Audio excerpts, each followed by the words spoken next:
Welcome to Tarik Talk, a podcast exploring art, culture, and the stories that shape creative lives. I'm your host, Tarik Mendes, and each episode I sit down with artists and creative thinkers to talk about process, inspiration, and the moments that shape who we become. Thanks for being here. Let's get into today's episode. Welcome back to Tarik Talk. Walking into the Whitney Museum during the 2026 Biennial, you move through a series of environments that feel both personal and expansive. The Whitney itself, open to the city, layered with terraces, light, and industrial materials, becomes part of the experience. It's a museum designed not just to display art, but to hold it in dialogue with the world outside. And within this biennial, curated by Marcela Guerrero and Drew Sawyer, that dialogue feels especially intimate. This edition brings together artists responding to a moment shaped by instability, loss, and transformation. Rather than offering clear narratives, the exhibition leans into atmosphere, into feeling. It's about how art holds memory, how it processes change, and how it reflects the fragility of the present. Kelly Akashi's work sits powerfully within this context. Her installation, Monument,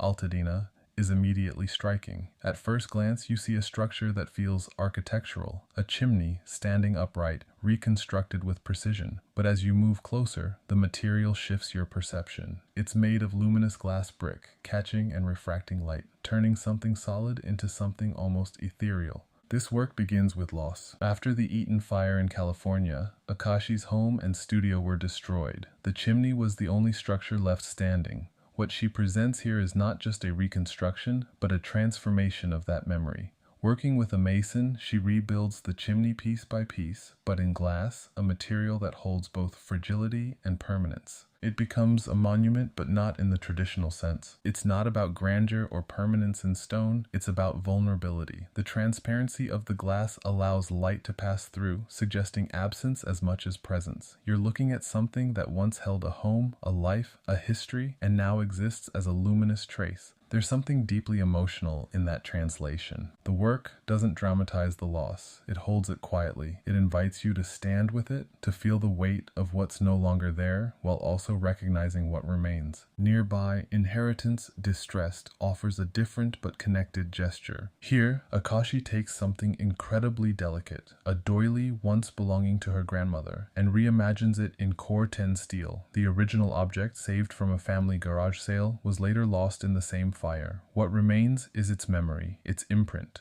And that imprint is transformed into something heavy, industrial, and enduring. The contrast is striking. Lace, often associated with domesticity, care, and femininity, is translated into a material historically tied to minimalist sculpture, a movement often dominated by masculine forms and industrial aesthetics. In doing this, Akashi bridges personal history with art history, questioning what gets preserved, what gets valued, and how those narratives are constructed. There's tension in the work, between softness and hardness, between fragility and strength, between what is inherited and what is lost. And that tension echoes throughout the Whitney Biennial. This exhibition is deeply concerned with relationships, between people, between histories, between materials, and meaning. Akashi's work embodies that idea. It connects the personal to the collective, the intimate to the institutional. The Whitney's architecture amplifies this experience.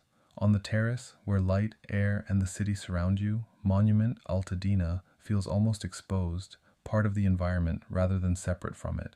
It becomes a space you move around, not just look at.